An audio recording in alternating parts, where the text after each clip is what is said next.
நம்ம சாஃப்டான juicy stuff இருக்கக்கூடிய ஒரு இலையடையை எப்படி செய்கிறதுன்னு வாங்க பார்த்துடலாம். பவுலில் 1.5 கப் அளவுக்கு அரிசி மாவு எடுத்துருக்கிறேன். இது கூடவே 3/4 ஸ்பூன் அளவுக்கு உப்பு சேர்த்து கிளறி விட்டுக்கிறேன்.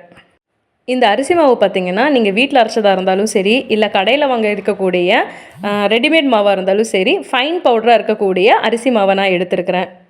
இதில் 1.5 கப் அளவுக்கு சுடு தண்ணியை நம்ம எடுத்து கொஞ்சம் கொஞ்சமாக ஆட் பண்ணி நல்லா சாஃப்டாக இருக்கிற மாதிரி பிசைஞ்சு எடுத்துக்கலாம். ஹார்டாக வேண்டாம். சில மாவு பார்த்திங்க அப்படின்னா தண்ணி அதிகமாக பிடிக்கும். ஸோ உங்களுக்கு தகுந்த மாதிரி தண்ணி தேவையாக இருந்தாலும் சரி, கம்மியாக இருந்தாலும் சரி பார்த்து எடுத்துக்கோங்க. சாஃப்டாக இப்போ பிசைஞ்சாச்சு. இதை மூடி போட்டு நம்ம கொஞ்சம் நேரம் செட் ஆகிற வரைக்கும் எடுத்து வச்சிடலாம். ஃபில்லிங்கை நம்ம தயார்படுத்திடலாம். ஒரு பேனில் 1 டேபிள் ஸ்பூன் அளவுக்கு நெய் சேர்த்துட்டு 1.5 கப் அளவுக்கு துருகின தேங்காவை சேர்த்து லைட் ஹீட்டாக நம்ம வறுத்து எடுத்துக்கலாம். ப்ரௌன் ஆகணுன்ற அவசியம் இல்லைங்க, லைட்டாக வறுபட்டாலே போதுமானது. இது கூட 1 கப் அளவுக்கு நாட்டு சர்க்கரையை சேர்த்துருக்கிறேன். கல்லும் மண்ணும் இல்லாத நாட்டு சர்க்கரைங்கிறதுனால நான் டைரெக்டாக அப்படியே சேர்த்துருக்கிறேன். உங்களுக்கு விருப்பத்துக்கு ஏற்ற மாதிரி நீங்கள் ஒயிட் சுகரையோ இல்லை வெல்லத்தையோ கூட நீங்கள் சேர்த்துக்கலாம். நான் இங்கே 1 கப் அளவுக்கு நாட்டு சர்க்கரையை தான் எடுத்துருக்கிறேன். இது கூட 2 டேபிள் ஸ்பூன் வாட்டரை ஆட் பண்ணி அப்படியே லைட்டாக பெசரி விட்டால் போதும். ஃபில்லிங் இப்போது தயாராகிடுச்சு. இப்போ நம்ம செட்டாக இருக்கிற அரிசி மாவை எடுத்து ஃபில்லிங்கை எப்படி வைக்கிறதுன்னு நம்ம பார்த்துடலாம். பவுலில் தண்ணி எடுத்து வச்சுக்கலாம் கையை நனைக்கிறதுக்கு. ஒரு வாழை இலை எடுத்துக்கலாம். தண்ணி அதிகமாக இருந்தால் அதை தொடச்சி எடுத்துக்கலாம்.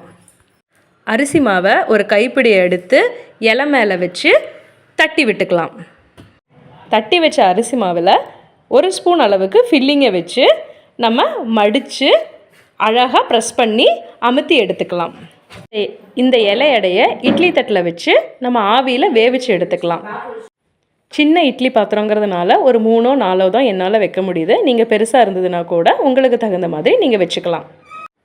ஒரு 15 நிமிஷம் ஹை ஃப்ளேமில் வச்சு வேவிச்சு எடுத்திங்கன்னா இலையடை தயாராகிடும். இப்போ இலையடை ரெடி ஆகிடுச்சு. நம்ம சூடாக இருக்கக்கூடிய இதையை ஒரு பிளேட்டில் மாற்றிக்கலாம். இலையிலிருந்து பிரிக்கும்போது பாருங்கள் ஒட்டாமல் அழகாக வருது. இப்போ ஒட்டிகிட்டு இருந்தது அப்படிங்கிற மாதிரி இருந்துச்சுன்னா இன்னொரு 5 மினிட்ஸ் நீங்கள் வேவிச்சு எடுத்திங்கன்னா ஒட்டாமல் வந்துடும். இப்போ சூப்பரான இலையடைங்க ரெடி ஆகிடுச்சு.